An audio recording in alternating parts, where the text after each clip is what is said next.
February 16, 1944, a Japanese destroyer captain stood frozen at his optical rangefinder, watching two massive silhouettes on the horizon.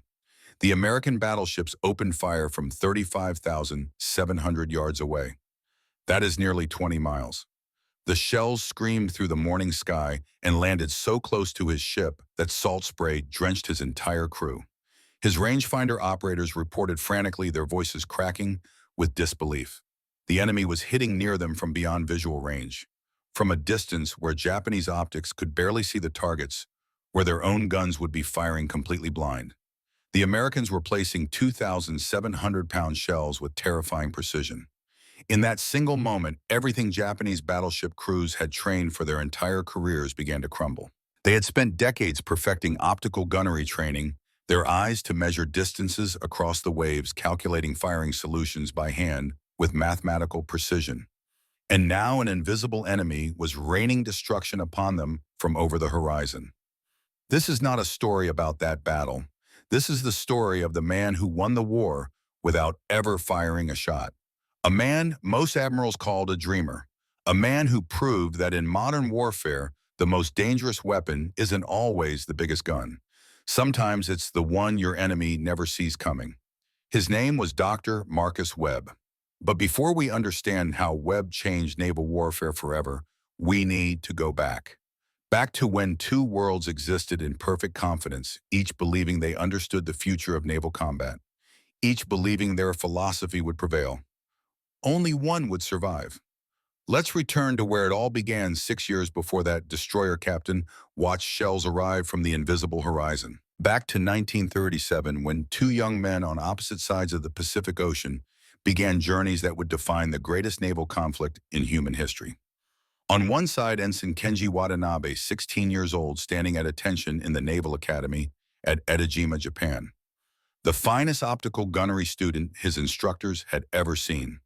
Chosen from 300 cadets to master the art of seeing farther, calculating faster, and hitting harder than any man alive. On the other, Dr. Marcus Webb, 43 years old electrical engineer, standing before the United States Navy Bureau of Ordnance in Washington, proposing something every admiral in the room considered impossible, something they would mock him for, something that would ultimately render Kenji's 7 years of training obsolete in a single morning. This is their story. The year was 1937, and the Imperial Japanese Navy was the most confident fighting force on the Pacific Ocean. Their doctrine, called Kaigen Kessen, the decisive battle strategy, had been proven in blood and fire at the Battle of Tsushima in 1905. In that legendary engagement, Admiral Togo Heihachiro's fleet had annihilated the Russian Baltic Fleet in a single crushing victory. The lesson seemed carved in stone. Build the most powerful battleships. Train your crews to absolute perfection in optical gunnery. Draw the enemy across the vast Pacific until they are exhausted, then destroy them in one climactic battle. Japan could not match America's industrial capacity. Everyone knew this. But Japanese admirals believed they did not need to. One battle, one overwhelming victory. That was the path to survival. By the late 1930s, this doctrine had crystallized into the most ambitious naval construction project in history. The Yamato-class battleships, 72,000 tons of armor and firepower, 18.1-inch guns, the largest ever mounted on any warship. Each shell weighed 3,220 pounds and could travel 42 kilometers. These were not just ships, they were floating fortresses, the physical embodiment of Japanese technological superiority. The crews who manned these leviathans trained under a specific set of assumptions that would ultimately doom them. Japanese optical rangefinders were considered the finest in the world. Their gunnery doctrine emphasized closing to medium ranges around 20,000 yards, where their superior optics and exceptional crew training would deliver decisive hits. The Imperial Navy screened recruits specifically for exceptional eyesight and mathematical ability. If you tested well in either category, you found yourself assigned to a gunnery plotting room. These were not random assignments. They were the foundation of Japanese naval confidence. Their crews could see farther, calculate faster, and hit harder than any opponent. At least that is what 4 decades of doctrine and training had promised them. 16-year-old Kenji Watanabe had just received the assignment of his life. Standing in the courtyard of Etajima Naval Academy, Listening to his name called among the 12 cadets selected for advanced optical gunnery training, Kenji felt his heart surge with pride. Out of 300 young men, he had tested first. His eyes were perfect. His mathematical mind could calculate trajectories faster than most men could work an abacus. His instructors had noticed. The training that followed was brutal in its intensity. 14 hours each day, Kenji learned to measure distances across water with nothing but his naked eye, to calculate shell trajectories by hand while imagining his ship pitched in heavy seas. He sat in complete darkness for 2 hours every night, training his eyes to adapt to sea in conditions that would blind other men. The philosophy his instructors drilled into him was simple and absolute. Excellence over technology, skill over machinery, the warrior's eye over the engineer's tools. His primary instructor, a weathered chief petty officer named Tanaka, put it most clearly during a late evening lecture. "Watanabe-san, your eyes are the most powerful weapon in the fleet. These machines, these rangefinders we use, they are merely tools, extensions of your vision. But you, with your training, with your discipline, you are a warrior. That is what will win battles. Not some mechanical device, but the human will behind it." Kenji believed every word. Why wouldn't he? The evidence surrounded him. Japan's naval victories were legendary. The Battle of Tsushima had proven that superior training and warrior spirit could overcome even numerical disadvantage. The Americans might have more ships, more steel, more factories, but they did not have men like Kenji Watanabe. Men who could measure a target's range to within 50 yards by eye alone. Men who could calculate firing solutions in their heads while their ships maneuvered at flank speed. In early 1940, Kenji received news that made his hands tremble with anticipation. Construction had begun on something extraordinary, the Yamato, a battleship unlike anything the world had ever seen. Rumors spoke of guns so large they could fire shells the weight of automobiles, armor so thick no American shell could penetrate it, speed enough to choose when and where to fight, and she would need the best gunnery crews the Imperial Navy could provide. Kenji's instructors told him quietly, privately, that if he continued to excel, if he maintained his position at the top of his class, he would be assigned to Yamato's crew. It was the highest honor a young gunnery officer could receive, to serve on the most powerful warship ever built, to be the eyes that would guide her guns in the decisive battle that would save Japan. That night, Kenji wrote to his father, a rice farmer in Niigata Prefecture. "Father, I have been told I may serve on the great ship Yamato. If this honor comes to me, I will make our family proud. I will serve the Emperor with all my skill and dedication. The Americans may have quantity, but we have quality. We have warriors who have trained their entire lives for this moment. We cannot lose." 6,000 miles away in a small apartment in Maryland, another man was writing a very different kind of letter. Dr. Marcus Webb sat at his kitchen table, surrounded by blueprints and technical specifications, writing yet another proposal to the United States Navy. It was March 1938, and this was the 7th time in 5 years that Webb had attempted to convince the Navy's senior leadership to consider his radical idea. An idea that every admiral who had heard it considered somewhere between impractical and insane. Webb wanted to replace human eyes with radio waves. He wanted to replace human calculations with machines. He wanted ships to hit targets they could not even see with their own optics.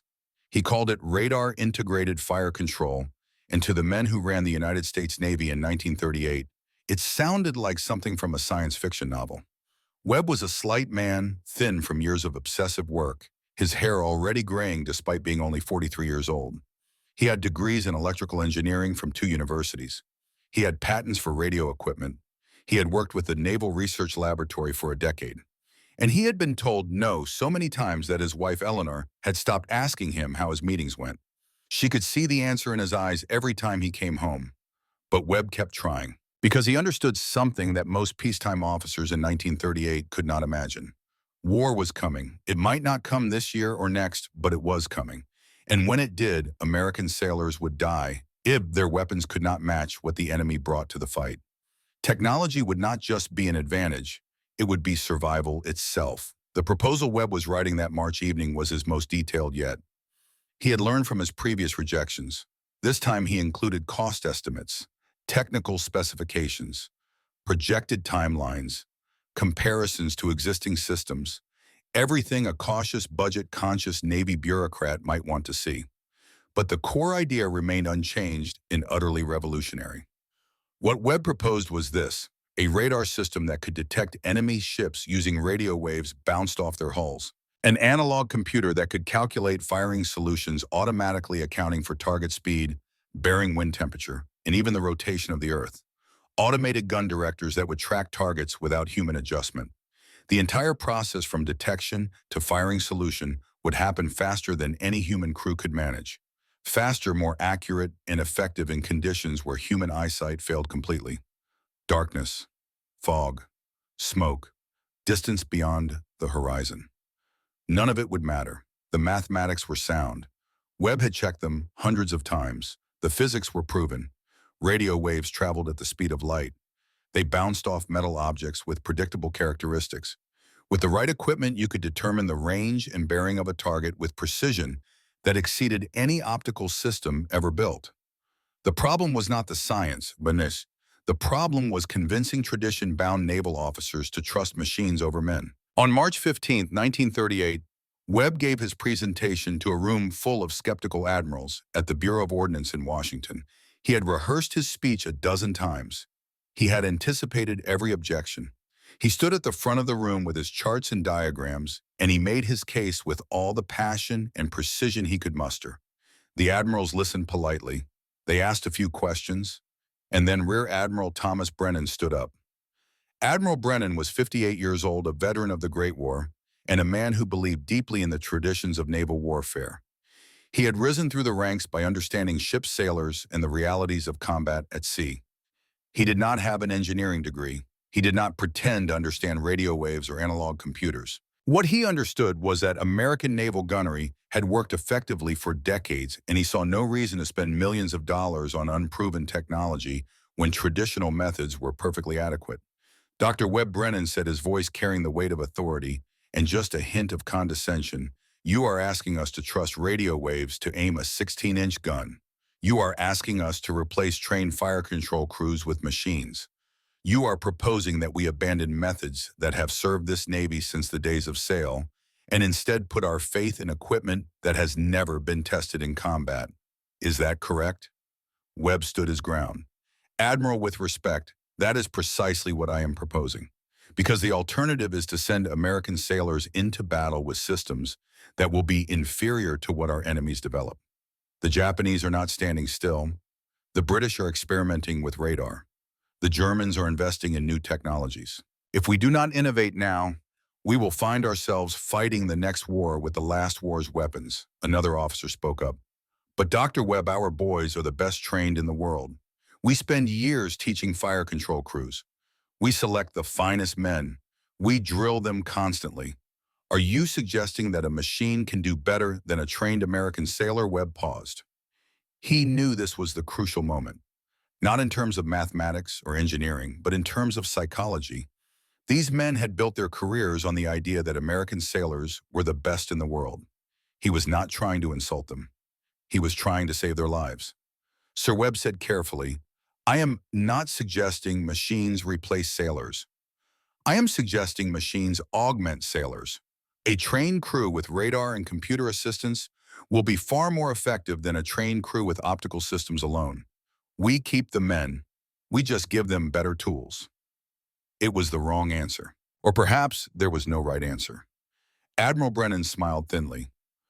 "Dr. Webb, I appreciate your enthusiasm, but I think you would be better served writing science fiction novels than engineering proposals. This Navy has functioned quite well on the skill and courage of American sailors. We do not need expensive electronic wizardry to do our jobs." Application denied. "Gentlemen, we have other matters to discuss." Webb stood there for a moment, his papers suddenly feeling very heavy in his hands. Then he gathered his materials and left the room. He had failed. Again. The 7th time in 5 years. That evening, Eleanor found him sitting at their kitchen table, staring at the blueprints spread before him. She sat down beside him without a word, just placed her hand over his. They had been engaged for 3 years. They were supposed to have married in 1936, but Webb had kept postponing, telling her he needed to finish this project first, needed to convince the Navy, First needed to make sure his work was recognized before he could settle down and start a family. Marcus Eleanor said quietly, "Maybe it is time to let this go. You have tried. You have given it your best effort. But if they do not want to listen, there is nothing more you can do." Webb looked up at her. His eyes were tired, but there was something else there too. Something stubborn and unyielding. "They will listen, Em. They have to. Because if they do not, when the war comes, good men are going to die because we were too stubborn to see the future." Eleanor did not argue. She knew her fiancé. Once Marcus Webb believed in something, he did not let go. She kissed his forehead and went to make tea.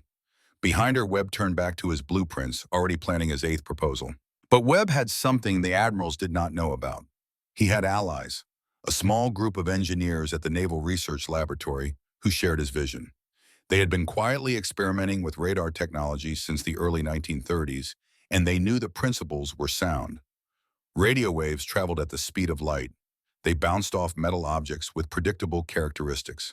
With the right equipment, you could see in darkness through fog beyond the horizon.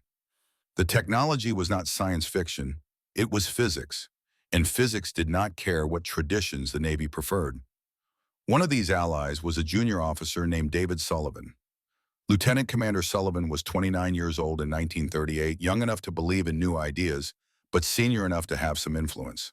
He had watched Webb's presentation to Admiral Brennan, and unlike the older officers in the room, Sullivan had understood immediately what Webb was proposing. Sullivan had studied electrical engineering before joining the Navy.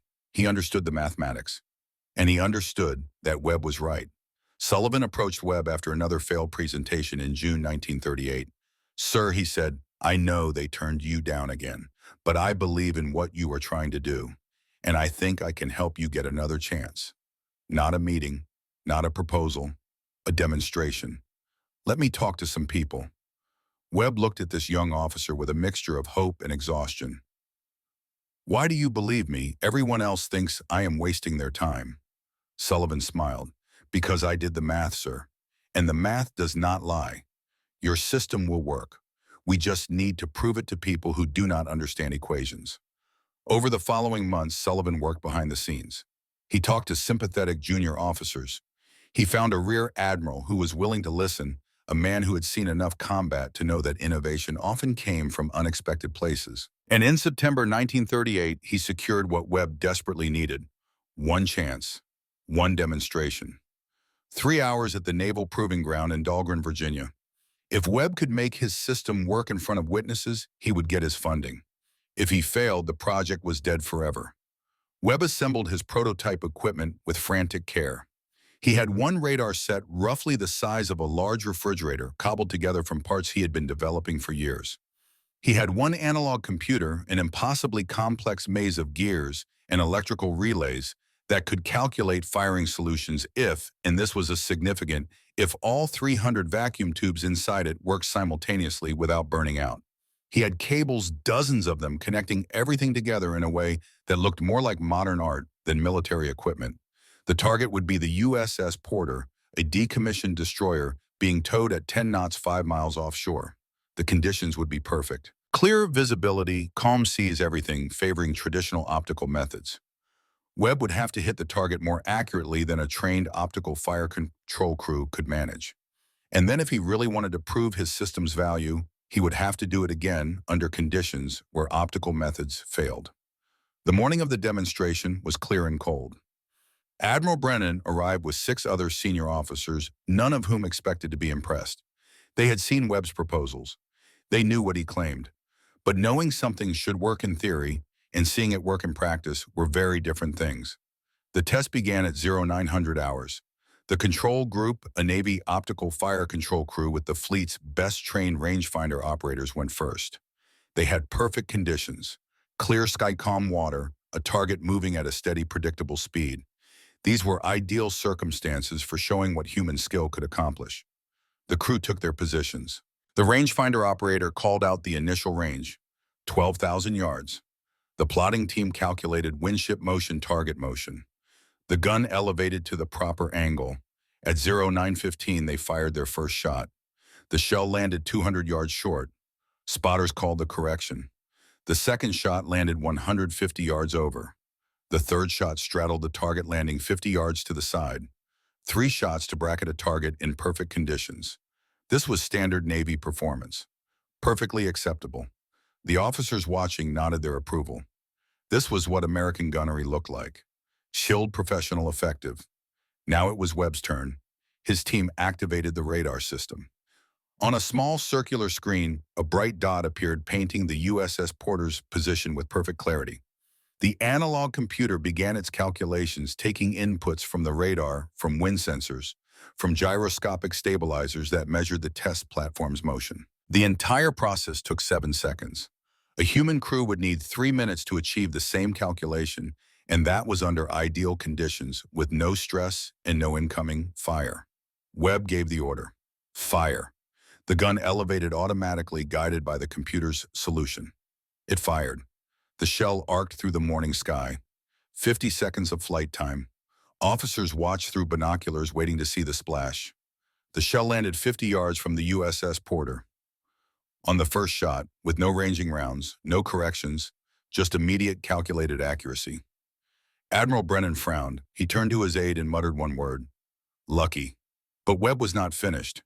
He walked over to Brennan, his heart pounding, but his voice steady. Admiral, may I demonstrate one more capability, something that will show you what this system can really do? Brennan waved his hand dismissively. Go ahead, Doctor. Show us what else your expensive equipment can do. Webb gave a signal. On the water destroyers began laying a smoke screen around the USS Porter. Within 90 seconds, thick gray smoke obscured the target completely. Visibility dropped to near zero. The decommissioned destroyer, which had been clearly visible moments before, vanished into an impenetrable wall of smoke. The optical team's chief petty officer looked up from his rangefinder. Sir, he reported to Brennan, we cannot see the target. We have no way to engage. We would be firing blind. Brennan nodded. This was expected. This was reality. In combat, when smoke screens were deployed, when weather turned bad, when visibility failed, you stopped shooting because you could not see what you were shooting at. That was how naval warfare had worked for centuries. That was how the world worked. Brennan turned to Webb, and there was satisfaction in his voice now. Well, Dr. Webb, it appears your radar is just as useless as traditional methods when visibility is compromised. Webb did not respond verbally. He simply said one word to his crew. Fire. The radar system painted the USS Porter on its screen just as clearly as before. The smoke meant nothing to radio waves. They passed through it as easily as through clear air. The computer calculated the firing solution. The gun elevated and traversed automatically, tracking a target no human eye could see. The gun fired, long seconds of silence.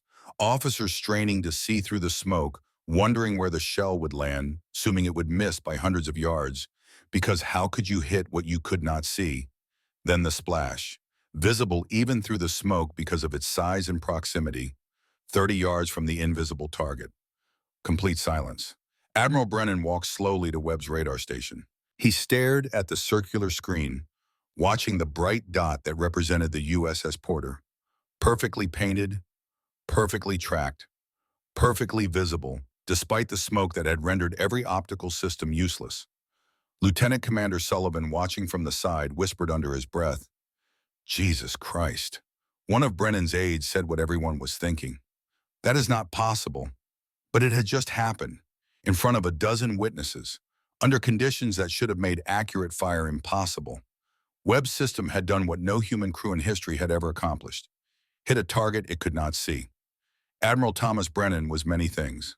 Stubborn, traditional, set in his ways, but he was not a fool. He had just watched a machine do something that violated every assumption he had made about naval warfare.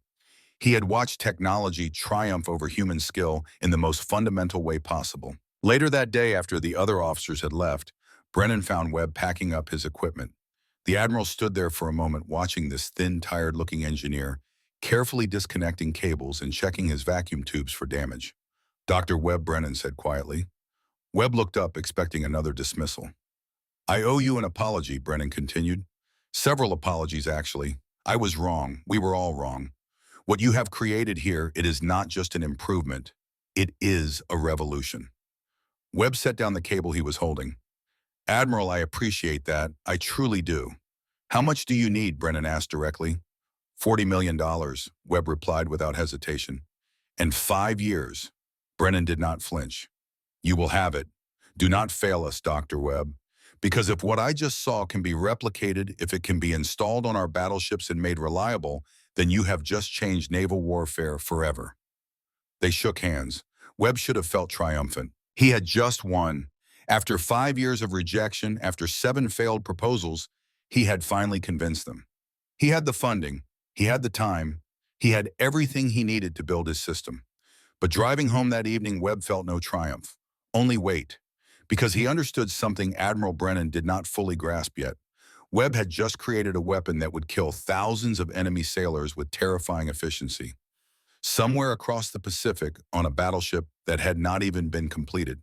Yet men like Kenji Watanabe were training in methods that had just become obsolete. Those men would die because of what Webb had proven today. They would die because radio waves traveled faster than human thought, because machines calculated faster than human minds, because the future had just defeated the past in 3 hours at a proving ground in Virginia. Eleanor was waiting for him when he arrived home. She saw his face and understood. Marcus, she said gently, you did it. They believed you. This is what you wanted. Webb sat down at their kitchen table, suddenly exhausted. Yes, he said quietly. I proved it works. And now I have to build it. And when I do, men will die because of what I created. Enemy sailors, yes, but still men. Still people with families. Still human beings who will die very efficiently because I made killing more precise. Eleanor took his hands. You did not start this war that is coming. You are giving our boys a chance to survive it. That is what matters. You cannot save everyone, Marcus, but you can save some, and you have to let that be enough. Webb nodded, but that night, lying awake beside Eleanor, he thought about something he had not mentioned to anyone. He had a younger brother, Daniel Webb, 28 years old, naval officer, fire control specialist. Daniel had just been assigned to the USS Arizona stationed at Pearl Harbor. Webb did not know what Pearl Harbor was yet. It was just a naval base in Hawaii. But in 3 years, on a Sunday morning in December, Daniel would be at his station on the Arizona when Japanese aircraft struck. Daniel would die with over 1,000 of his shipmates. And Marcus Webb, lying awake in 1938, had no way to know that his brother's death would transform his guilt into fury, his obsession into crusade. But that was still in the future. For now, Webb had work to do. The race had begun. America would build the most advanced fire control system in history.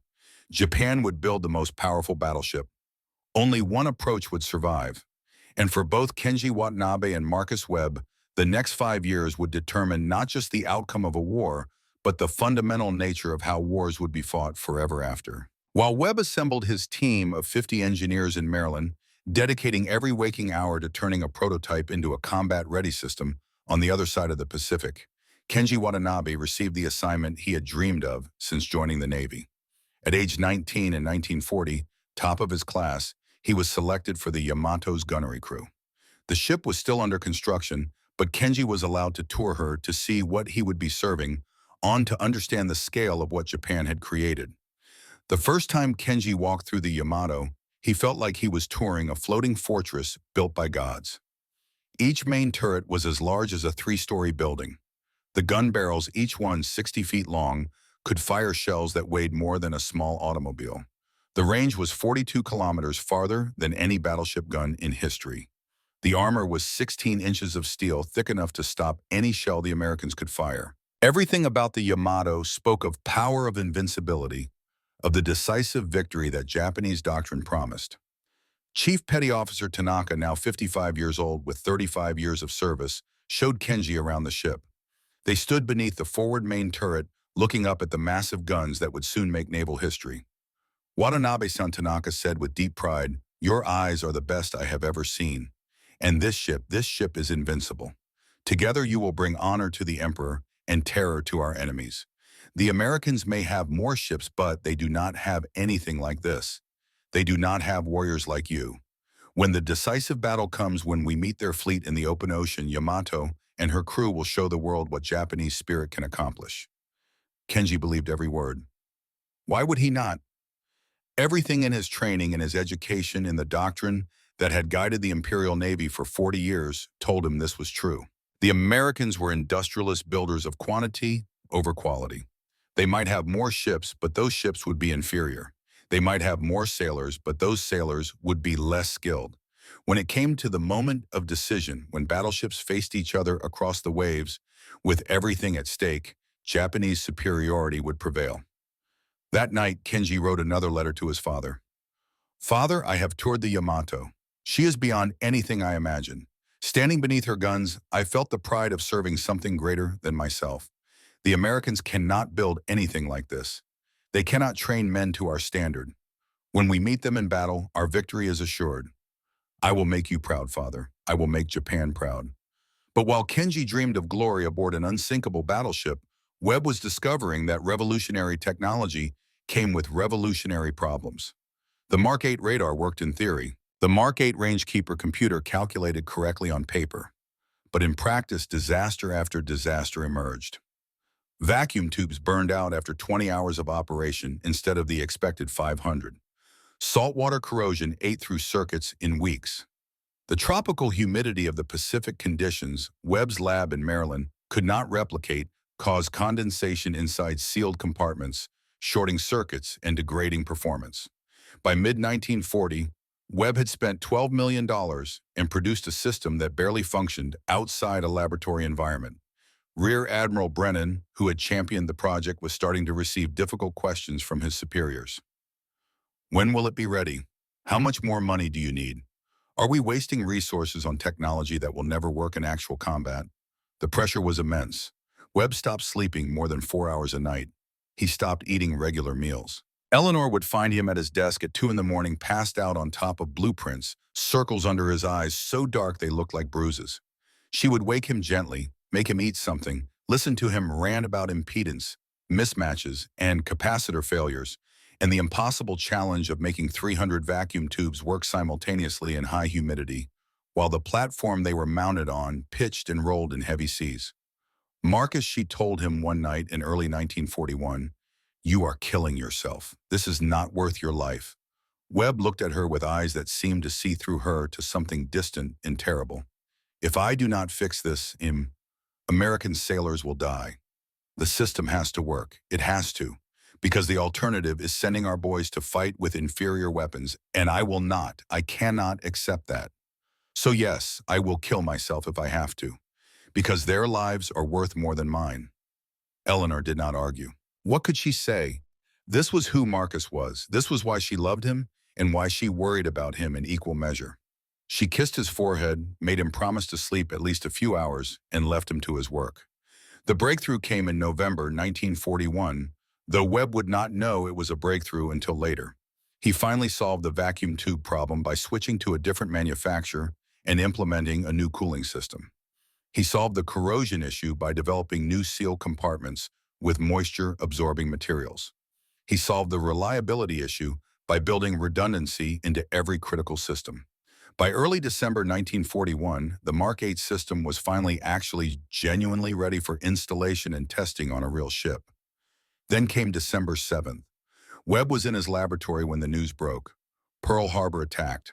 Over 2,000 Americans dead. The Pacific Fleet crippled. A radio in the corner of the lab broadcast the reports, the announcer's voice shaking as he described the scale of the devastation. Webb stood frozen, listening to the list of ships damaged and destroyed. When the announcer said the name Arizona, Webb's legs went weak. He sat down heavily in his desk chair. Eleanor arrived at the lab 3 hours later. She found Marcus standing at the window, staring out at nothing. She knew before she asked. She had heard the news. She knew Daniel had been stationed on the Arizona. "I am sorry, Marcus," she said quietly, standing beside him. "I am so sorry." Webb did not respond for a long time. When he finally spoke, his voice was hollow. "I was too slow. If I had finished the system 2 years ago, if I had convinced them sooner, maybe our ships could have detected the Japanese aircraft earlier. Maybe they could have defended themselves. Maybe Daniel would still be alive." "Marcus, you cannot think like that.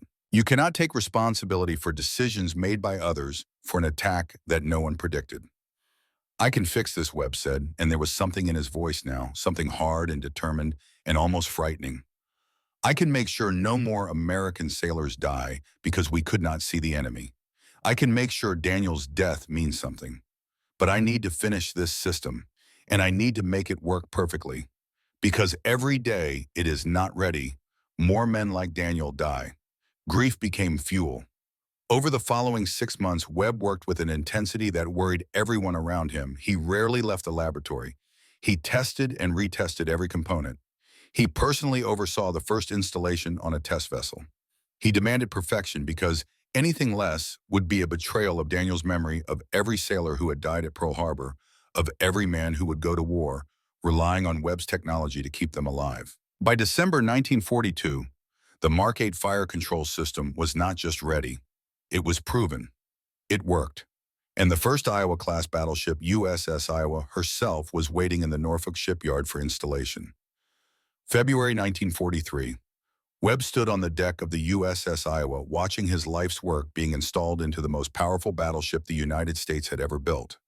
60 miles of cabling snaked through the ship's interior, 32 tons of electronic equipment, two complete and independent systems, so that if one failed, the ship could still fight. Mark 8 radar directors mounted high on the superstructure, looking like oversized barrels pointed at the sky. Below decks, the Mark 8 Rangekeeper computers, each one a masterpiece of analog engineering, capable of calculating firing solutions that accounted for every variable that affected shell flight. The fire control officer assigned to the Iowa was Lieutenant Commander David Sullivan, now 29 years old. Sullivan was the young officer who had believed in Webb from the beginning, who had helped arrange the demonstration at Dahlgren, who had spent the last 5 years learning every detail of the Mark 8 system. If anyone could make Webb's technology work in combat, it was Sullivan. Webb handed Sullivan a technical manual 3 inches thick. "David," he said, "this is my life's work. Every circuit, every calculation, every backup system, it is all in here. Do not let it fail. This is for Daniel, for all the men we lost. Do not let them down." Sullivan took the manual and came to attention. "I will not, sir. I promise you. Your brother will be avenged. This system will work."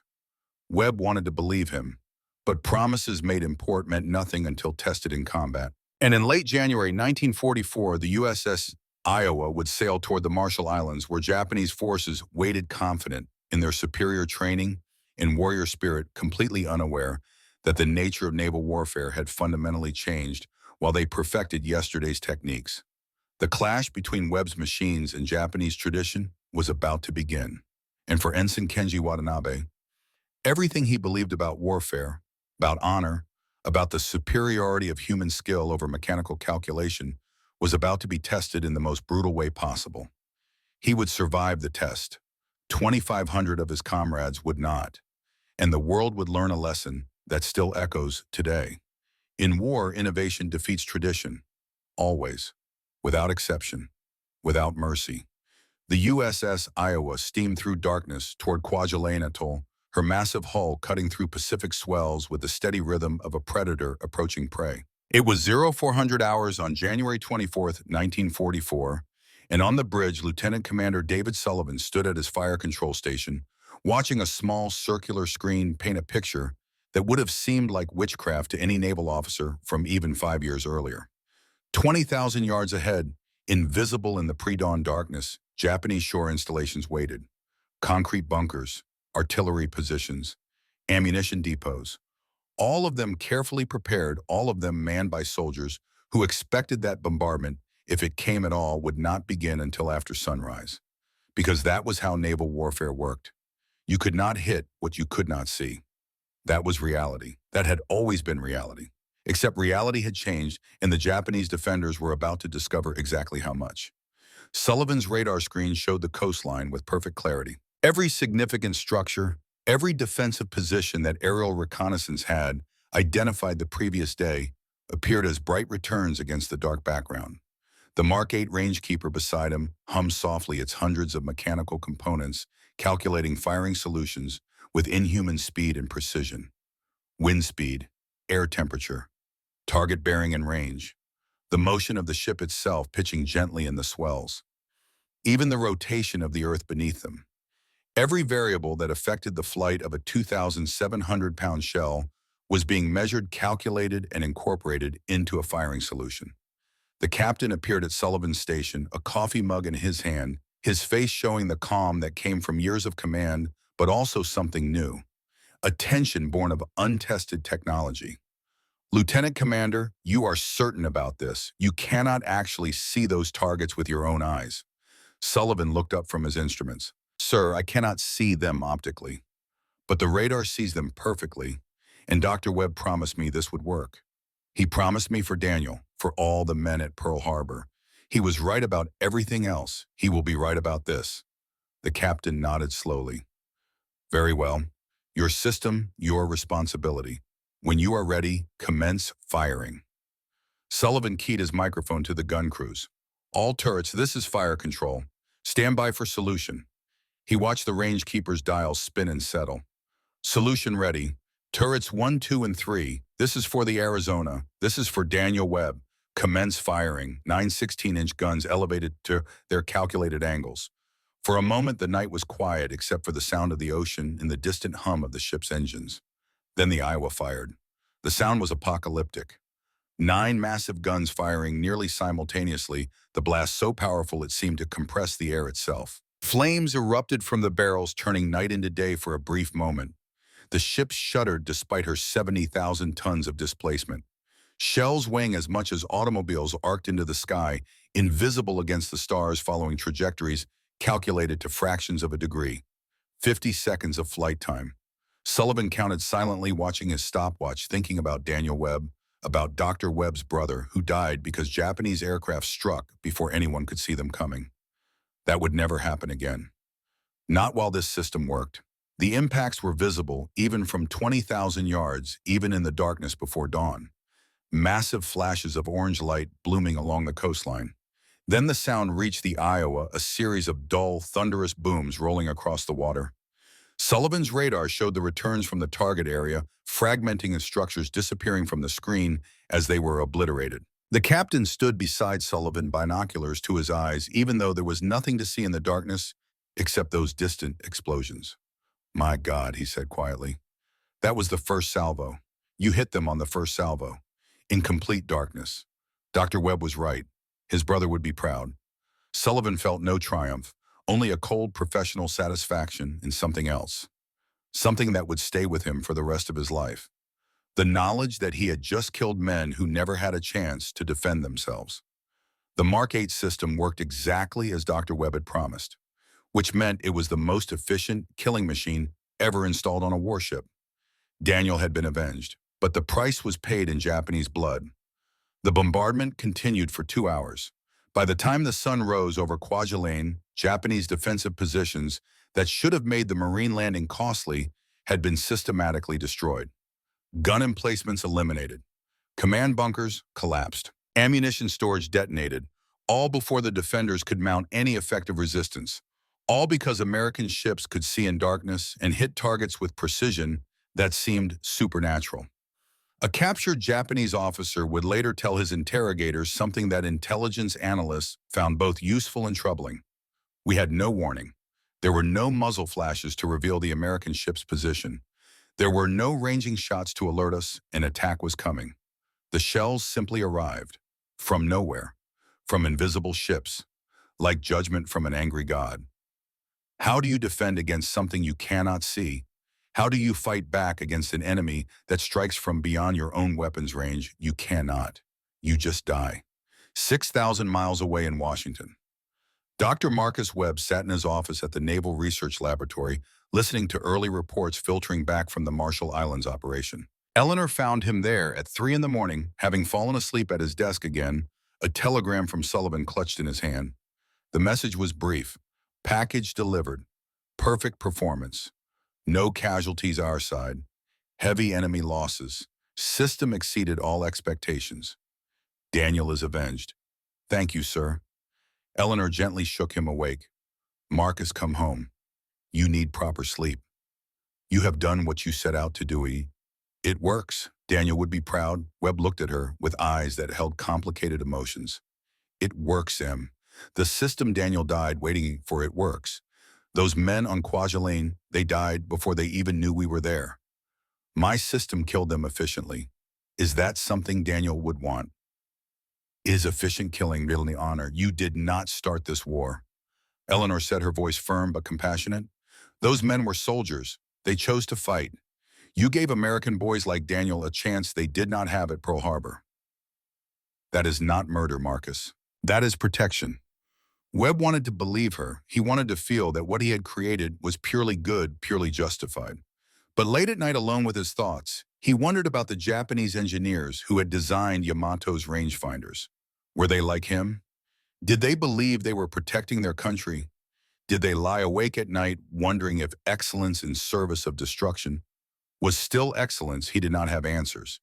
He only had the telegram from Sullivan and the knowledge that his system would be used again and again until this war ended. And each time men would die efficiently, precisely, without ever seeing the weapons that killed them. Daniel had been avenged, but vengeance tasted like ashes. But the Marshall Islands bombardments were just the beginning. The real test, the moment when Webb's technology would face the doctrine it was designed to defeat, was coming. Because on February 16, 1944, the USS Iowa and USS New Jersey would encounter Japanese surface ships fleeing from Truk Atoll. And on one of those ships would be Ensign Kenji Watanabe, about to experience firsthand what happened when optical rangefinders faced radar fire control. Kenji had been temporarily assigned to the destroyer Mochizuki for anti-submarine patrol duties near Truk. It was not the assignment he wanted. His permanent station was the Yamato, safely anchored in Truk's main harbor. But the Navy needed experienced rangefinder operators everywhere, and Kenji went where ordered. That temporary assignment would save his life. Because on February 17th, American carrier aircraft would strike Truk in Operation Hailstone, and the ships in harbor would have nowhere to run. The attack began at dawn. Kenji was on Mochizuki's bridge when the first wave appeared. Dozens of aircraft, then hundreds, swarming over the lagoon like angry insects. He watched from a distance as bombs and torpedoes tore into anchored ships. Yamato was there taking some damage, but surviving because of her massive armor. Lighter ships were not as fortunate. Within hours, Truk's anchorage was a graveyard. As Japanese ships attempted to flee northward, Admiral Spruance detached the Iowa and New Jersey from the carrier screen to conduct an anti-shipping sweep. Hunt down anything trying to escape. Sink it. Deny Japan any ships that might threaten future operations. The orders were clear and brutal. At dawn on February 17th, Iowa's radar operators acquired contacts at 36,000 yards. Multiple ships heading north at high speed, trying to put distance between themselves and the devastation at Truk. Sullivan's team swiveled the fire control directors. Radar locked on. The rangekeeper began its calculations. Range, bearing, target speed, relative motion. Everything needed to place shells on moving targets from distances that would have been impossible just 5 years earlier. At 0936 hours, both battleships opened fire. The shells arced through the morning sky, reaching apexes several miles high, before plunging down toward targets the gun crews had never visually seen. This was what Webb's system was designed for. Not stationary shore targets, but ships at sea maneuvering, creating the most complex fire control problem in naval warfare. Kenji stood at his rangefinder station on Mochizuki, performing the task he had trained 7 years to master. See the enemy, measure the distance, calculate the firing solution, guide the guns, except he could barely see the American battleships. They were just dark shapes on the horizon at the extreme edge of even his exceptional vision. 35,000 yards, maybe more. 20 miles. At that distance, even with the finest optical rangefinder in the Japanese Navy, Kenji could not get a stable solution. The targets were too far. The atmospheric conditions created distortions. His ship was maneuvering at flank speed, making stable measurement impossible. Range uncertain, Kenji reported to his commander. Estimate 35,000 yards. Visual solution not achievable at this extreme distance. His commander understood. This was expected. Japanese doctrine called for closing the range before engaging. You could not hit what you could not properly see. That was fundamental reality. They would run and hope to escape beyond the Americans' engagement range. Then the first American salvo arrived. The sound came first, a freight train rushing through the sky overhead, growing louder, building to a scream. Then the impact, 9 massive shells hitting the water in a pattern around Mochizuki. The nearest landed 50 yards from the ship. The explosion was enormous. Water and steel fragments erupted in a geyser that rose higher than the destroyer's mast. The spray drenched Kenji from head to foot salt water, running into his eyes, his mouth soaking his uniform. He wiped his eyes frantically, looked at his rangefinder, looked at his commander. Sir, how did they achieve that accuracy at this range in these conditions? Our doctrine says this should not be possible. Evasive action, the commander screamed. All ahead flank, helm hard to port, lay smoke screens. Do not let them get another clear shot. Mochizuki twisted and turned her engines screaming as she accelerated to maximum speed. Sailors on deck activated smoke generators, creating a thick gray cloud behind the ship. The destroyer zigzagged, desperately changing course every 30 seconds, doing everything possible to throw off the American fire control.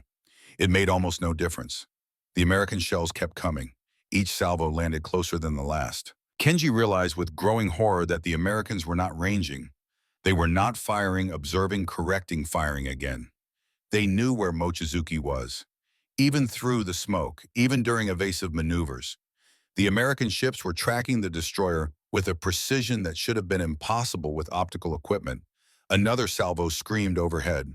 This time the shells landed in a perfect straddle pattern, 3 on one side of Mochizuki, 3 on the other, so close that fragments rattled against the hull.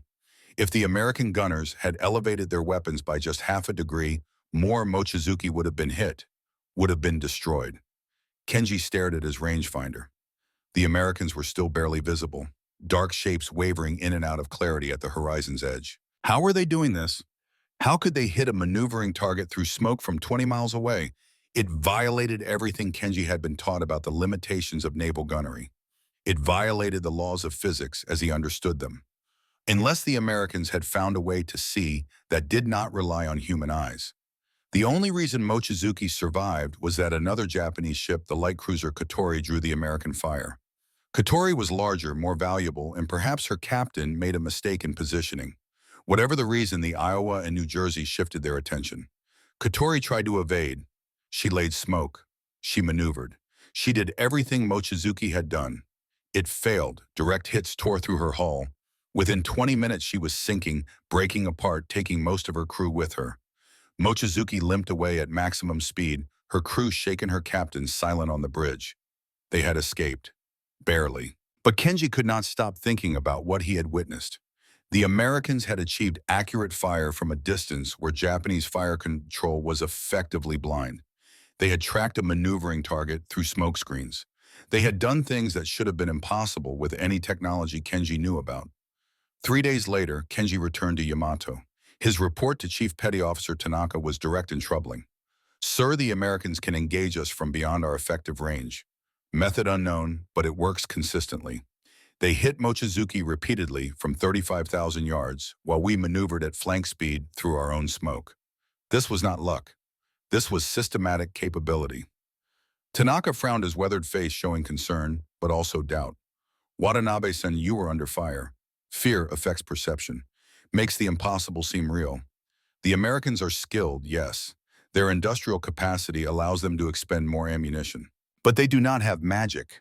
Their optical systems are no better than ours. Perhaps marginally better computers, but nothing that would explain what you describe. Sir, with respect, this was not optical fire control. No optical system could achieve what they did. They hit us through smoke screens where visibility was zero. They tracked us during evasive maneuvers that should have broken any optical solution. From 20 miles away. I know what I saw. I know what I experienced.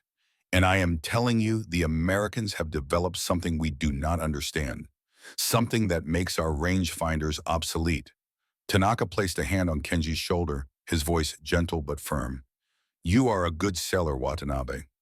One of the best I have trained. But you need rest. Combat stress can make impossible things seem real, can make ordinary events seem extraordinary. The Americans are formidable opponents, but they are not gods. They do not have weapons we cannot comprehend. Rest.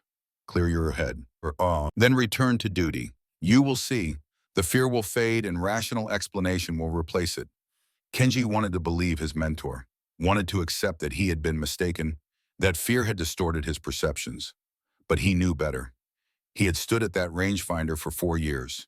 He knew the limits of optical fire control better than almost anyone alive. He knew what was possible and what was not, and what he had experienced at Truk was impossible by every standard he understood, which meant the standards had changed, which meant Japan was fighting a war using rules that no longer applied. He wrote in his personal diary that night, a small notebook he kept hidden in his locker. Today I reported what I witnessed to Chief Tanaka. He does not believe me. Says I was frightened that combat distorted my perception. But I know what I saw.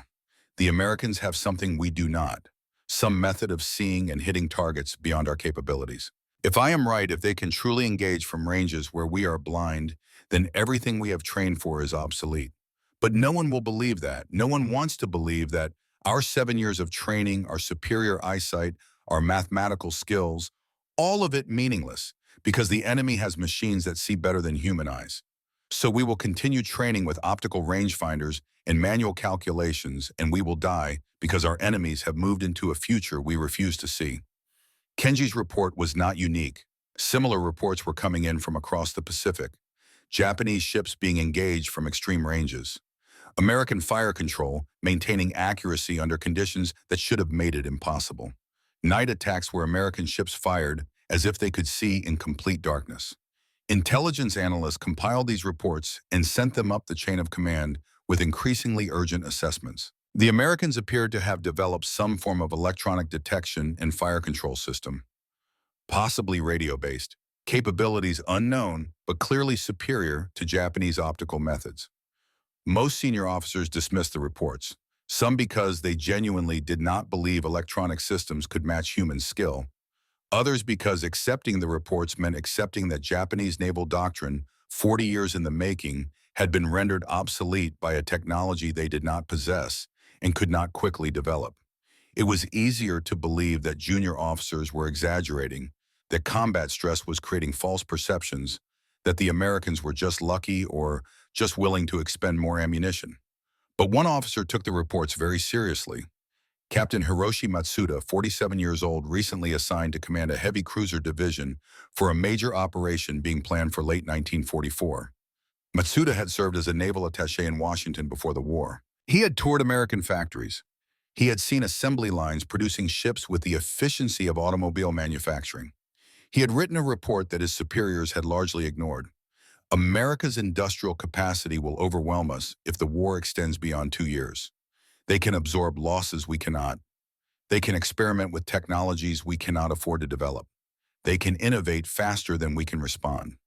Now, reading intelligence reports about American fire control capabilities, Matsuda understood. The Americans had done what Japan could not or would not do. They had invested in technology that augmented human capabilities beyond natural limits. And if these reports were accurate, that technology was changing the fundamental calculus of naval warfare. Matsuda kept his concerns mostly to himself. Speaking too openly against established doctrine was career suicide. But privately, he began to prepare for a different kind of battle than the one Japanese planners envisioned. The decisive battle that doctrine promised, where superior training and warrior spirit would overcome numerical disadvantage, that battle might not be possible anymore. Because decisive battles required getting close enough to fight. And if the Americans could kill you from 20 miles away before you could even see them clearly, then distance itself became their weapon. And no amount of training or spirit could overcome that fundamental advantage. The months passed. Summer turned to fall. American forces continued their relentless advance across the Pacific. Island after island fell. And Japanese commanders planned Operation Show, the decisive battle that would stop the American advance at the Philippines. Everything would be committed, every operational carrier, every available battleship and cruiser, every destroyer that could still make way. And at the heart of the strike force, the super battleships Yamato and Musashi, their 18-inch guns ready to deliver the crushing blow that Japanese doctrine had promised for 40 years. Kenji remained assigned to Yamato. He continued his training, maintaining his skills at the optical rangefinder. But something had changed. The absolute confidence he had felt when he first boarded the ship was gone. He still believed Yamato was the most powerful warship ever built. He still trusted his own skills. But he also remembered Truk. remembered shells arriving from invisible ships, remembered the feeling of helplessness when the enemy could hit you but you could not hit back. He mentioned his concerns to no one. What was there to say that he doubted? That he feared Japanese methods were inadequate. Such thoughts were dangerous. Defeatist? Better to keep them private and do his duty as trained. October 1944, Operation Show launched. Center Force, including Yamato and Musashi, steamed toward the Philippines. The plan was elegant in its desperation. Transit the Sibuyan Sea, pass through San Bernardino Strait under cover of darkness, fall upon the American landing fleet at Leyte Gulf at dawn. The vulnerable transports and supply ships would be slaughtered. American ground forces would be cut off. The invasion would collapse. It was the decisive battle. Finally, after 3 years of retreat and loss, Japan would strike the blow that would force America to negotiate peace. Captain Matsuda commanded his cruiser division as part of Center Force. He read the operation plan with professional detachment and private dread. On paper, it looked achievable. But Matsuda kept thinking about those intelligence reports, about American ships hitting targets from impossible ranges, about fire control that worked through darkness and smoke. If the Americans truly had such capabilities, if they could engage Center Force from beyond visual range, then this operation was not a decisive battle. It was a death ride dressed up as strategy. But orders were orders. Matsuda would do his duty. He would follow the plan. He would fight with all the skill and courage he possessed. And if he survived, if by some miracle this desperate gamble succeeded, then perhaps Japan would have a chance. If not, well, he had known when he joined the Navy that death was always possible. Better to die fighting than to surrender without trying. October 24th, Center Force entered the Sibuyan Sea. American reconnaissance aircraft spotted them immediately. What followed would shatter any remaining illusions about Japanese battleship superiority, because at 10:26 hours, 400 American carrier aircraft began the systematic destruction of the battleship Musashi, wave after wave, bombs and torpedoes, relentless, overwhelming. Precision attacks coordinated with an effectiveness that Japanese anti-aircraft defenses could not match. Kenji watched from Yamato 4 miles away as Musashi fought for her life. Her anti-aircraft guns filled the sky with tracers. The 25mm weapons firing continuously manually aimed, hand-loaded. The crews fought bravely, desperately, but there were too many targets. The manual systems could not track multiple fast-moving aircraft attacking from different directions simultaneously. American pilots later reported heavy fire but surprisingly inaccurate tracking. Once inside the defensive perimeter, they had clear runs at the target. The reason was simple but devastating. Japanese anti-aircraft guns lacked radar fire control. They lacked proximity-fused shells that would detonate near aircraft even without direct hits. They lacked the automated tracking systems that made American anti-aircraft batteries so deadly. Human courage and manual skill could not compensate for technological disadvantage. Not anymore. Not against an enemy who had embraced the future while Japan perfected the past. By late afternoon, Musashi had absorbed 17 bomb hits and 19 torpedoes. 72,000 tons of steel, built to be unsinkable, was dying. At 19:35 hours, she capsized and sank. 1,023 of her 2,399 crew went down with her. The second largest battleship in the world, armed with the most powerful guns ever mounted on a warship, had been destroyed without ever firing those guns at an enemy surface ship. Not by superior battleships in the gun duel Japanese doctrine envisioned. By aircraft, by technology, by tactics that rendered traditional naval power projection obsolete. On Yamato's bridge silence, Captain Ishikawa spoke quietly to the fleet commander. "Sir, perhaps we should reconsider. If American aircraft can do that to Musashi, if they can overwhelm even our strongest ships with such coordinated precision, continuing this operation may result in the same fate for Yamato. We should consider withdrawal while we still can." The fleet commander cut him off. "Our mission is the Philippines, we continue. Yamato is even stronger than Musashi. Better armor distribution. Better damage control. We will reach our objective. We will engage the enemy. We will prevail." That is the end of this discussion. But Kenji, standing at his rangefinder station, thought about what he had just witnessed. Musashi had the same armor as Yamato, the same anti-aircraft weapons, the same training, the same warrior spirit, and American aircraft had killed her in 7 hours of sustained attack. Why would Yamato fare better? What made them believe that continuing forward was anything other than sailing toward the same fate? What had changed between Musashi and Yamato that would make the difference? Nothing.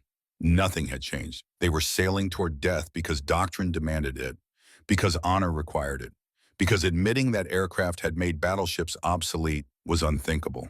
So they would sail forward and die bravely and accomplish nothing except proving that courage without adaptability was just expensive suicide. He said nothing. Junior officers did not question fleet commanders. But the doubt was there, growing, metastasizing. The absolute certainty he had felt when he first joined Yamato's crew was gone, replaced by a cold understanding that they were fighting a war their doctrine had not prepared them for. That excellence in outdated methods was still inadequacy against an enemy who had moved beyond those methods. Center Force continued. Through the Sibuyan Sea, through San Bernardino Strait, and on the morning of October 25th, they encountered American ships off Samar Island. What happened next would become one of the most analyzed and debated engagements in naval history, because Center Force, with overwhelming firepower advantage, failed to destroy its target. Yamato fired 104 rounds from her massive main guns. Hit percentage was abysmal. American escort carriers, the smallest and slowest carriers in the American fleet, it escaped. American destroyers massively outgunned, launched short suicidal attacks that forced Japanese heavy ships to maneuver defensively, breaking their pursuit. And after less than 3 hours of confused action, Captain Matsuda and the fleet commander ordered a withdrawal. Center Force retreated through San Bernardino Strait. The decisive battle ended not with the crushing Japanese victory that doctrine promised, but with strategic failure and heavy losses for negligible gains. Historians would debate for decades why Matsuda and his commander withdrew. Fear of American air attack, confusion about enemy force composition, communication failures, exhaustion after days of combat. But underlying all these tactical reasons was something deeper. A growing realization, conscious or unconscious, that Center Force faced capabilities they could not match, that continuing to fight would only waste more lives to no purpose, that the decisive battle they had trained for was based on assumptions that no longer held true. Kenji stood at his rangefinder after the withdrawal, staring at instruments that had worked perfectly but had not mattered. His equipment had functioned flawlessly. His calculations had been accurate. His skills had been sharp, and none of it had made a difference. Because the Americans had better systems, systems that saw farther, calculated faster, hit harder. Not because American sailors were superior, but because American machines were superior. And in modern warfare, the side with better machines won. That was the lesson. Simple, brutal, undeniable. The Battle of Leyte Gulf destroyed more than ships. It destroyed the philosophical foundation of Japanese naval doctrine. The idea that human excellence, warrior spirit, and superior training could overcome technological disadvantage. That idea died in the waters off Samar, killed not by cowardice or poor tactics, but by the cold reality that innovation defeats tradition. Always, without exception, without mercy. And 6 months later, that lesson would be driven home with finality when Yamato herself, the ultimate expression of Japanese battleship philosophy, would meet her end, not in the gun duel she was built for, but under the bombs and torpedoes of American aircraft, guided by the same technological superiority that had killed Musashi, that had enabled Iowa and New Jersey to hit targets from 20 miles away, that had made Dr. Marcus Webb's radar fire control system the difference between victory and defeat in the Pacific War. By March 1945, Japan was dying. American forces had carved a path of destruction across the Pacific island by victory, each one bringing them closer to the Japanese homeland. Okinawa, only 300 miles from Japan itself, was next. If Okinawa fell, the home islands would be defenseless. The war would be over. Everything Japan had fought for, sacrificed for, died for, would be lost. The combined fleet had one significant asset remaining: Yamato, the most powerful battleship ever built, sitting in harbor at Tokuyama Naval Base, her massive guns silent, her crew restless. For years they had trained for the decisive battle. For years they had waited for the moment when Yamato would prove her worth, when her 18-inch guns would dominate the enemy, when Japanese warrior spirit would triumph. That moment had never come.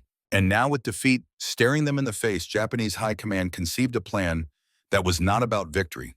It was about sacrifice, about dying with honor rather than surrendering in shame. Operation Tengo. The plan was simple and suicidal in equal measure. Yamato would steam to Okinawa with only enough fuel for a one-way trip. She would beach herself on the shore and use her massive guns as stationary artillery until destroyed.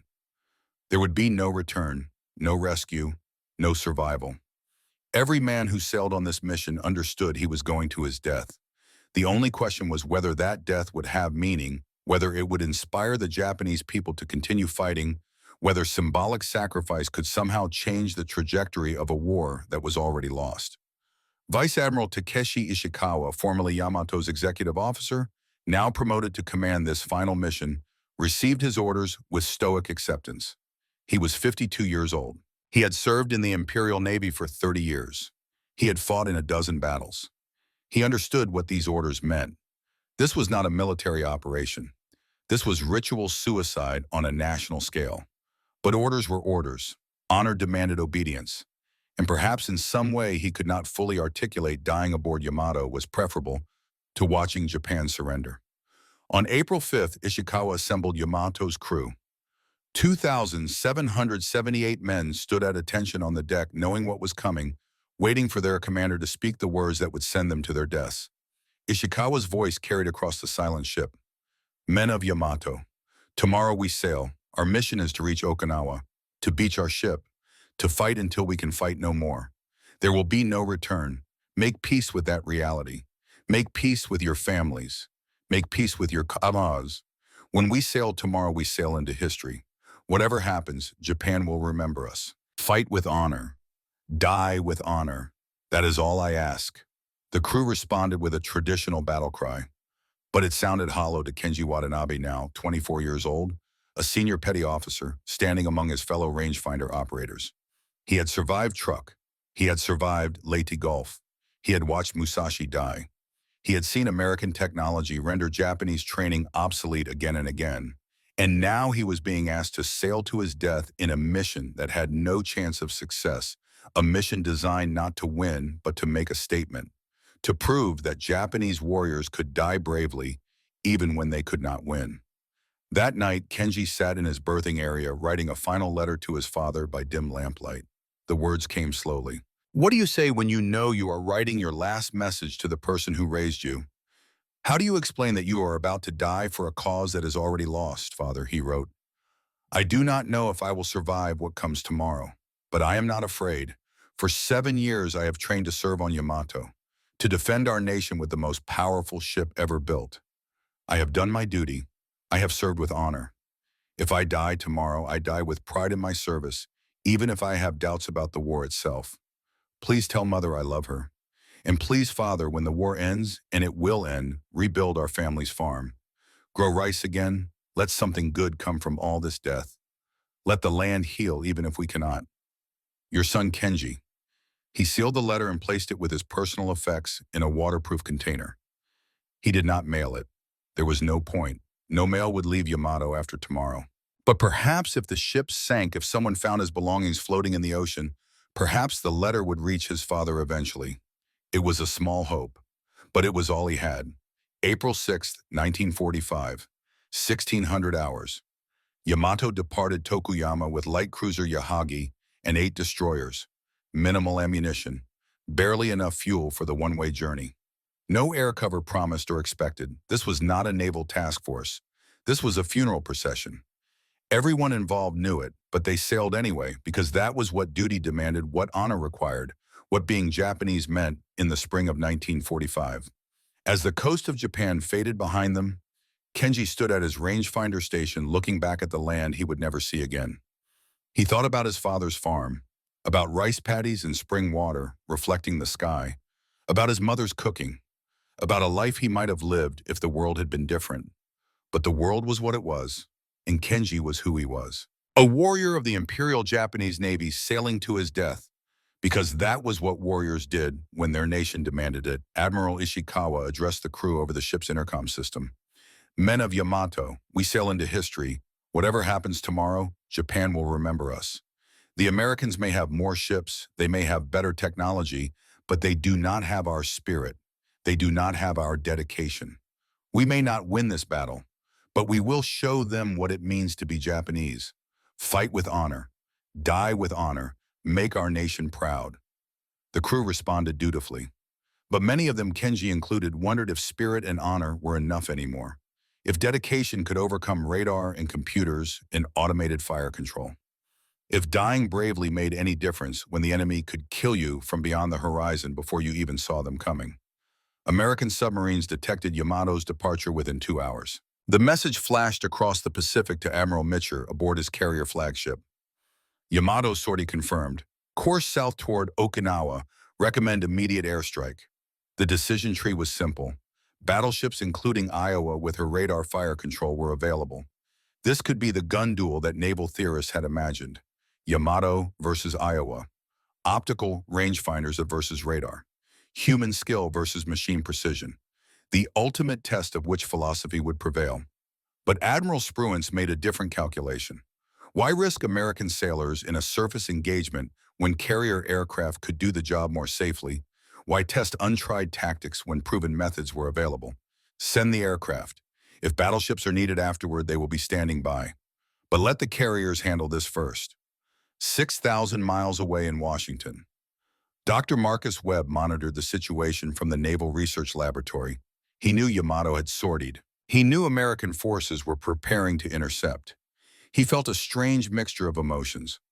Relief that David Sullivan and the crew of Iowa would not face Yamato's massive guns.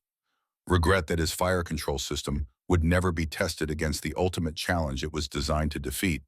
And underneath, both a profound sadness for the men aboard Yamato who were sailing to their deaths because their nation had bet everything on yesterday's technology and lost. Eleanor found him standing at a window overlooking the Potomac River, watching the sun set over water that looked almost peaceful. Marcus, she said softly, you should come home. There is nothing more you can do here. The war is nearly over. You have done your part. Daniel has been avenged. Webb turned to look at her. His hair was completely gray now, though he was only 50 years old. The last 7 years had aged him in ways that went beyond physical appearance. Tomorrow they are going to sink Yamato, the most powerful battleship ever built. And I helped make it possible. My radar, my fire control systems, they changed everything, made everything I am about to watch happen inevitable. How do I reconcile that? How do I celebrate that Daniel was avenged through the deaths of thousands of enemy sailors? Eleanor took his hand. You saved American lives, Marcus. That is how you reconcile it. Those Japanese sailors, they made their choice. They chose to fight. You gave our boys the tools to win and come home. There is no shame in that. There is no guilt in protecting your own people. Daniel would understand. Webb nodded, but the weight remained. Because he understood something Eleanor could not fully grasp. Technology was amoral. It did not choose sides. It just made everything good and bad more efficient. And Webb had made killing very efficient indeed.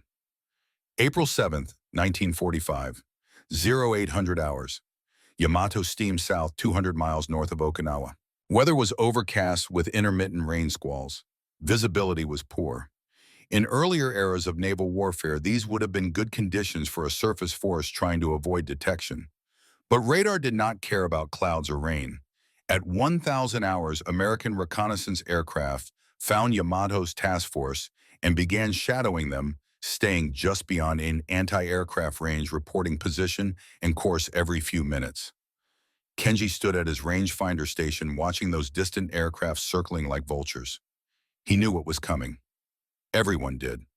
The question was not if they would be attacked, but when and how many aircraft the Americans would send. Kenji had seen what 400 aircraft did to Musashi. He had no illusions about what would happen to Yamato. The attack began at 12:32. First fighters swept in to suppress anti-aircraft fire.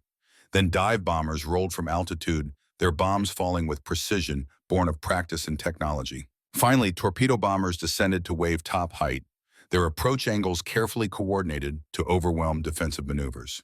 400 aircraft from 11 carriers. The Americans were not taking chances. They were going to kill Yamato with overwhelming force, and they were going to do it quickly. The ship's anti-aircraft batteries opened fire. Every gun that could elevate, every weapon that could track aircraft firing continuously. The noise was tremendous. The sky filled with tracers, with the black smoke of exploding shells, with the desperate fury of men who knew they were fighting a losing battle, but fought anyway because that was what honor demanded. Kenji assigned to a damage control party rather than his rangefinder station because there were no surface targets to track ran through passageways filled with smoke and the smell of explosives trying to help where he could, knowing it would not be enough. The first torpedo hit at 12:35. Port side amidships. The ship shuddered. Damage reports began flooding the bridge, flooding in forward compartments. Casualties unknown. Pumps engaging. But before damage control could even assess the situation, more torpedoes struck. More bombs penetrated the deck. Fires started spreading. The list increased. 5 degrees, then 10. Admiral Ishikawa ordered counterflooding to correct the list. It helped temporarily, but the attacks did not stop. Wave after wave. The Americans had learned from Musashi. They concentrated their torpedo runs on the port side, deliberately inducing a list that could not be corrected without flooding so many starboard compartments that the ship would become uncontrollable. It was methodical, professional, efficient, the kind of tactics that came from institutional learning, from analyzing what worked and refining it. The Americans were not just attacking. They were executing a plan designed specifically to kill this ship as quickly as possible with minimum risk to their own forces. By 1400 hours, Yamato had absorbed massive damage. Speed had dropped from 22 knots to 15, then to 10. The list reached 20 degrees. Crew members on exposed decks could no longer maintain their footing. Below decks, Kenji helped seal watertight doors, knowing that behind some of those doors were men who would drown. He heard them pounding, heard them screaming, had to seal the doors anyway because saving the ship even temporarily required sacrificing individuals. At one compartment, 3 sailors were trapped. They knew what was happening. One of them, a young seaman Kenji had trained with, called through the door. "Watanabe-san, it is all right. We understand. Do your duty. Tell our families we serve with honor. Tell them we were not afraid." Kenji sealed the door, tears streaming down his face, his hands shaking. The pounding stopped after 30 seconds. The screaming lasted longer. He would hear those sounds for the rest of his life, would wake up decades later hearing men drowning behind steel doors he had sealed with his own hands. At 14:05, Admiral Ishikawa gave the order to abandon ship. But for most of Yamato's crew, it was already too late. The list had increased to the point where movement was nearly impossible. Watertight doors that should have provided escape routes were jammed or blocked by debris. The ship was dying and she was taking most of her crew with her. Kenji made it to the main deck. Water was already washing over the port side. The ship was capsizing. Men were jumping overboard trying to swim clear before the suction pulled them under. Admiral Ishikawa stood on the bridge, visible through the windows, tied to the compass binnacle. He would not be leaving. Captains went down with their ships. That was tradition. That was honor. Kenji wanted to feel inspired by that sacrifice. Instead, he just felt tired. Tired of honor that demanded death. Tired of tradition that led to destruction. Tired of a war that his nation could not win, but would not end. He jumped into the Pacific Ocean just as Yamato began her final roll. The water was cold. The oil from ruptured fuel tanks covered the surface, making it hard to breathe, hard to see. Around him, hundreds of men struggled in the water. Most would not survive. Either the ship's suction would pull them under, or they would drown in the oil, or exposure would kill them before rescue arrived. At 14:23, Yamato's forward magazines detonated. The explosion was visible from 100 miles away. The mushroom cloud rose 4 miles into the sky. The blast was so powerful that seismographs in mainland Japan, 200 miles distant, registered the detonation. The largest battleship ever built, the symbol of Japanese naval power. The embodiment of a doctrine that promised decisive victory through superior ships and superior warriors, broke apart and sank in less than 2 hours from the first attack. Kenji floated in the debris field, ears ringing from the explosion, covered in oil, watching pieces of Yamato rain down around him. The ship that was supposed to be unsinkable. The ship that was supposed to win the decisive battle. Gone. And with her 2,502 of his shipmates, 2,502 men who had trained for years, who had believed in their mission, who had served with a dedication and courage. Dead because Japanese doctrine could not adapt to technological reality. Dead because excellence in obsolete methods was still inadequacy against an enemy who had embraced the future. A Japanese destroyer, Fuyutsuki, rescued him 4 hours later. He was the 30th survivor they pulled from the water. Out of 2,778 men from Yamato, only 276 would survive. The others died with their ship, taking Japanese battleship philosophy with them into the depths of the Pacific. That night, wrapped in a blanket aboard Fuyutsuki, Kenji thought about the last 7 years, about Itajima Naval Academy and Chief Petty Officer Tanaka telling him that his eyes were the most powerful weapon, about touring Yamato for the first time and believing she was invincible, about Truk and watching shells arrive from invisible ships, about Musashi dying under waves of aircraft, about this morning watching the most powerful battleship in the world destroyed without ever firing her main guns at an enemy surface vessel. 7 years of training, 7 years of dedication, all rendered meaningless because his nation had perfected yesterday's warfare while the enemy invented tomorrow's. On that same day, April 8th, in Washington, Dr. Marcus Webb received the official report. Yamato sunk. Minimal American casualties. 10 aircraft lost, 12 aviators. Japanese losses. Yamato Yahagi 4 destroyers. Estimated 6,000 Japanese sailors dead. Mission accomplished. Threat eliminated. Victory confirmed. Daniel Webb has been avenged. Webb sat at his desk reading the casualty figures. 6,000 men, most of them younger than 30. All of them believing they were serving their country with honor. All of them dead because they fought with optical rangefinders and manual calculations against an enemy with radar and computers and automated fire control. Dead because their leaders had chosen tradition over innovation. Dead because Marcus Webb had spent 7 years developing a system that made their skills obsolete and their courage insufficient. Dead so that Daniel Webb could be avenged. Eleanor found him there, hours later, the report still on his desk, Marcus staring at nothing. She sat beside him without speaking. What was there to say?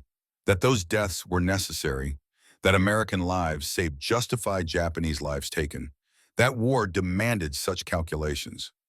All of that was true, but truth did not make the weight lighter, did not make vengeance feel like justice.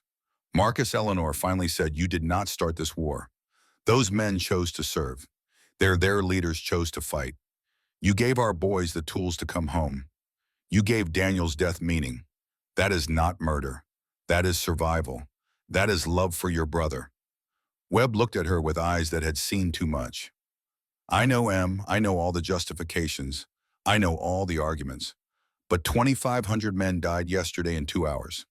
Efficient. Precise. Exactly as my system was designed to enable. Daniel has been avenged. But vengeance tastes like ashes, and I will carry that for the rest of my life." He would. They both knew it. The war would end in 4 months. Marcus and Eleanor would finally marry in December 1945, 7 years after their engagement. They would have 2 children. Marcus would consult for the Navy through the 1960s. He would receive medals and honors. He would be recognized eventually for changing naval warfare forever. But late at night for the rest of his life, he would think about Yamato's crew and wonder if there had been a better way. If Daniel's memory could have been honored without 6,000 enemy deaths. If innovation and vengeance were the same thing. The war ended in August 1945. Japan surrendered on September 2nd aboard the USS Missouri in Tokyo Bay. The ceremony took place under the shadow of Missouri's 16-inch gun turrets equipped with Mark 8 radar directors descended from the system Marcus Webb had developed. The symbolism was clear and deliberate. American technological superiority had won the war. Innovation had defeated tradition. The future had killed the past. Kenji Watanabe returned to Niigata Prefecture after the surrender. His father's farm was still there, though his father had died in 1944 from illness. Kenji took over the rice cultivation. He married in 1947, had 1 daughter, worked the land. For decades, he rarely spoke of the war. What was there to say that he had served with honor, that his training had been worthless, that he had watched his ship explode and most of his friends die? Those were not stories people wanted to hear in post-war Japan, so he kept them to himself and grew rice and tried to forget the sound of men screaming behind sealed doors. But in 1975, at age 54, Kenji wrote a private memoir, not for publication, just for his daughter, so she would understand what her father had experienced, what his generation had endured. In it, he wrote something that would have been dangerous to express in 1945, but seemed obvious 30 years later. We believed in our eyes. Americans believed in their machines. The machines won, but perhaps both were necessary. Perhaps the future requires both human judgment and technological capability. Neither alone is sufficient. We made the mistake of thinking human excellence could overcome technological disadvantage. The Americans understood that technology should augment humans, not replace them. That was the difference. That was why they won and we lost. In May 1978, Kenji read in an international newspaper that Dr. Marcus Webb had died in Maryland at age 83. The obituary was small. Most readers would not recognize the name or understand its significance. But Kenji did. He sat at his kitchen table reading about the engineer who had created the fire control systems that made Yamato obsolete, that enabled American ships to hit targets from 20 miles away, that changed naval warfare in ways that were still reverberating 3 decades later. Kenji thought about Admiral Ishikawa, about Chief Tanaka, about his 2,502 shipmates who died when Yamato sank. And he thought about Webb, who had lived another 33 years carrying the weight of what his invention had enabled. 33 years of wondering if vengeance for his brother was worth 6,000 enemy lives. 33 years asking if innovation and morality could coexist. Kenji wrote in his diary that night, "Today I learned that the American engineer who developed the radar fire control system has died. Dr. Marcus Webb. I never met him, but in a sense we were connected. He created the weapon that made my training obsolete, that killed my ship, that ended the doctrine I believed in. For 33 years he lived with that knowledge. Perhaps that burden was heavier than mine. Perhaps victory and defeat are both forms of loss when the cost is measured in human lives. Perhaps he carried guilt for my shipmates while I carried grief for them. Perhaps that makes us brothers in a way no one else can understand. Rest well, engineer. You beat us fairly, and you suffered for your victory as we suffered for our defeat." 6 months after Webb's death, a package arrived at Eleanor Webb's home in Maryland. She was 90 years old now, living with her daughter Sarah. The package was from Japan. Inside was a waterproof container and a letter translated into English. Eleanor opened the letter with shaking hands and read words that would make her cry and smile simultaneously. "Mrs. Webb, I am Kenji Watanabe, formerly ensign of the Imperial Japanese Navy, assigned to the battleship Yamato. Your husband and I never met, but we were adversaries. He created the systems that destroyed my ship. I operated the rangefinder that could not compete. I recently learned of Dr. Webb's passing. Please accept my condolences and this gift." Inside the container is Yamato's rangefinder logbook. I sealed it in a waterproof pouch before abandoning ship, hoping someone would find it, that our dedication would be remembered even if our methods were proven inadequate. The log shows our final calculations. All correct, all precise, all useless. Your husband taught us, though not gently, that excellence in the wrong paradigm is still failure. But he also showed us that innovation requires courage, that challenging tradition demands strength, that seeing the future when others cling to the past is a form of bravery. I hope he found peace. I hope he knew his inventions, though terrible in their efficiency, ended a terrible war. That is honorable work even when the honor costs dearly. With respect and understanding across the years, Kenji Watanabe, survivor of Yamato. Eleanor called David Sullivan, now a retired admiral living in Virginia.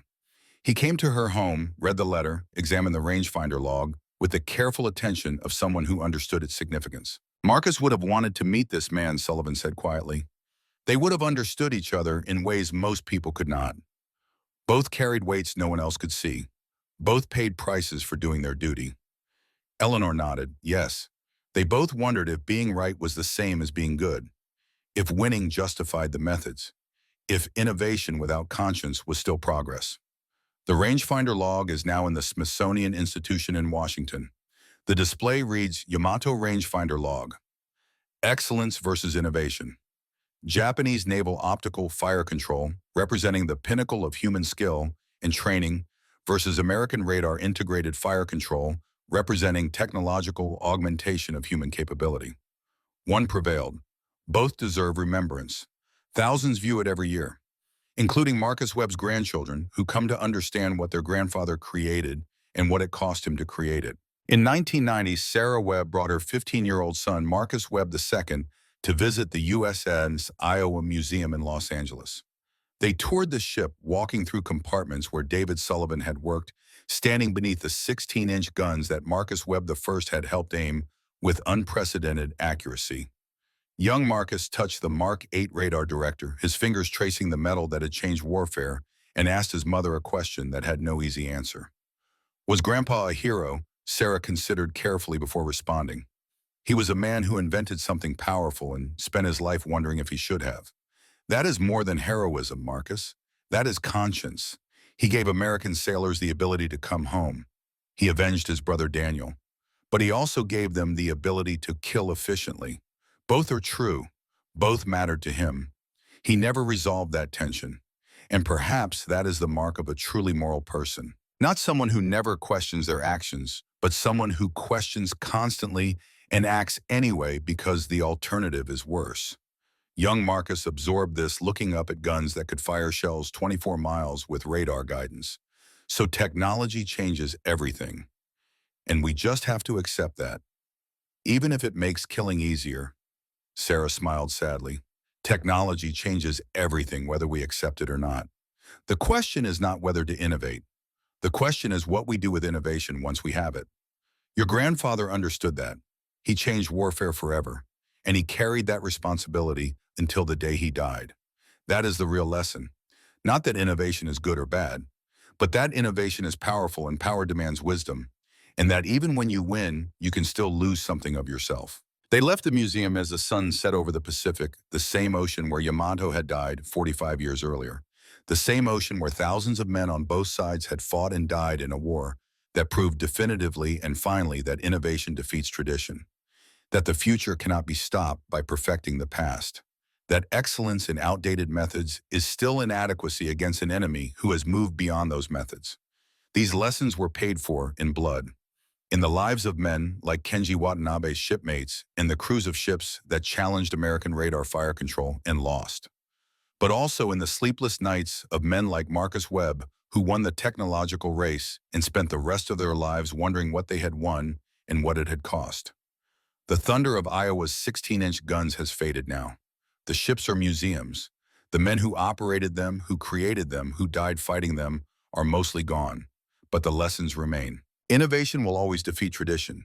Technology will always change warfare. And the responsibility for that change belongs not just to the engineers who create new weapons, but to all of us who must decide how to use them, when to use them, and whether winning through superior technology is truly victory or just another form of loss measured in human lives and moral weight that never fully lifts no matter how justified the cause. This is the story of the invisible guns, of radar that saw through darkness and fire control computers that calculated within human speed, of battleships made obsolete before they fired their weapons, of sailors on both sides who served with honor in a war that proved honor alone was insufficient, of an engineer who changed everything and a rangefinder operator who survived to understand why his skills became irrelevant. Their story is over, but the questions they raised endure. What do we owe to tradition? What do we gain through innovation? And when technology makes us more powerful, does it also make us more human or less? These questions have no final answers. They only have the choices we make day by day, war by war, innovation by innovation as we navigate the future. That people like Marcus Webb and Kenji Watanabe, enemies who never met, but who understood each other across the years, helped create through their service, their sacrifice, and their refusal to forget what their experiences taught them about the cost of progress and the price of victory.